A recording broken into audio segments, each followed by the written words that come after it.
it's Claire and Sam from Fine and Country. As we come to the end of the year, typically it's normal for us to reflect on the property market over the course of the last year, assess what's happening now and provide a forecast of what we will see in the market for the next 12 months.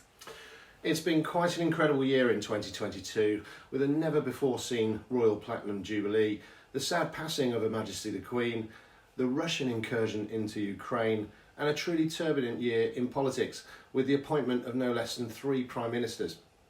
Economically, the markets reacted quickly and the sharp rise in interest rates immediately stunted the extraordinary price rises we've seen in the last 2 years.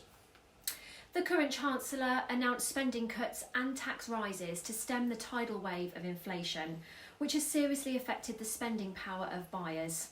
Together with the mortgage rate increases, which are now hovering in the 5% region and forecasted to stay that way for some time to come. In terms of the premium property market, we've seen a 9.5% annual growth in prices driven by the lack of supply and the huge demand from buyers. And it's widely accepted that despite the current economic woes, the premium market will remain cushioned from the wider issues. With more cash buyers and with sterling weakening, we've seen a sharp increase in overseas buyers, contacting us after Claire and I began to expose our vendors' homes globally in October on the List Globally management system, accessing 295 million buyers across 54 countries. The local market has immediately reacted, and it's notable now that we have switched to more of a buyer's market than the previous seller's market that almost seemed normal in our industry. Zoopla have reported that almost 11% of homes on the market have had their prices reduced by 5% or more, while 1 in 4 have had a price change in the last few weeks.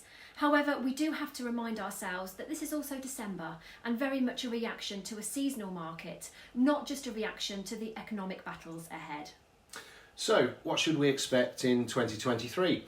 There is no doubt that we're returning to pre-pandemic market conditions, with a normalisation of transactions predicted for the next 12 months.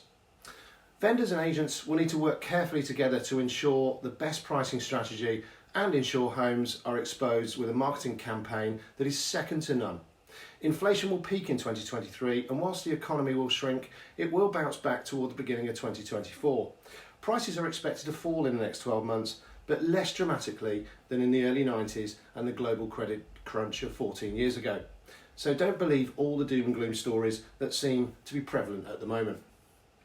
We expect to see a sharp rise in buyer inquiries post-Boxing Day, and many of our clients are preparing to launch their homes via our social media channels and the normal portals in the next few weeks to take advantage of the predicted uplift. So if you are considering a move in 2023, or you're just curious to know the realities of the local market and what it means for your greatest asset, then call Sam and I on the details that are about to follow. In the meantime, may we wish both you and your families a wonderful Christmas and a Happy New Year.